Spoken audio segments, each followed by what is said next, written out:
Salut les amis, on se retrouve sur la vidéo démonstration, la vidéo explicative de la séance améliorer le trou enlevé. Donc je la fais toujours assez courte pour que vous puissiez voir très rapidement à quoi ça ressemble. Donc là on est sur la séquence où je trotte enlever, dans l'exercice où on doit trotter enlever sans les mains. J'ai un petit peu raccourci mes rênes parce que j'étais pas tout à fait sereine et confiante.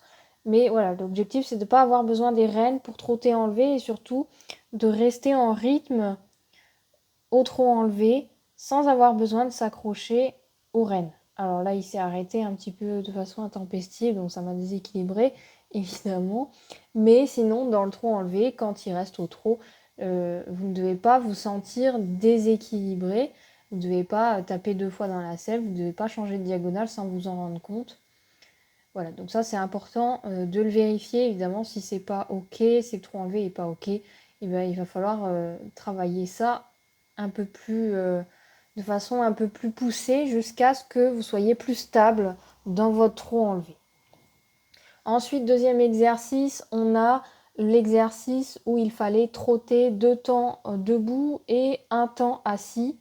Donc là, c'est ce que je fais. Au niveau des rênes, je suis juste en contact normal. Je pose mes mains et je m'occupe que de moi, que de ma position. Je ne m'occupe pas de la mise en main du cheval. Et je fais, voilà, là on voit bien, 2 temps debout, 1 temps assis. Et ce qui est difficile en fait, c'est de rester en rythme dans cette position parce que du coup, vous êtes plus souvent en équilibre que assis. Et donc du coup, quand vous vous asseyez dans la selle, il ne faut pas s'asseoir trop fort, il ne faut pas chercher à venir s'asseoir trop profondément en redressant le buste. Il faut plutôt rester un petit peu penché en avant. Là, si on regarde bien, on voit que mes épaules sont alignées avec mes genoux et que mes talons sont bien sous mes fesses. Et ça, c'est important pour rester bien aligné dans l'axe pour pouvoir se lever sans effort et du coup avec le bas de jambe qui reste bien fixe. Et ensuite, dans la dernière partie de la séance, on avait le travail du galop enlevé.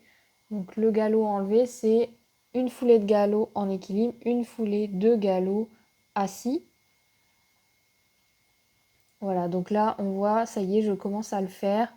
Je fais un temps debout, un temps assis, un temps debout, un temps assis. Et vous voyez que quand je m'assois, c'est juste je pose mes fesses dans la selle.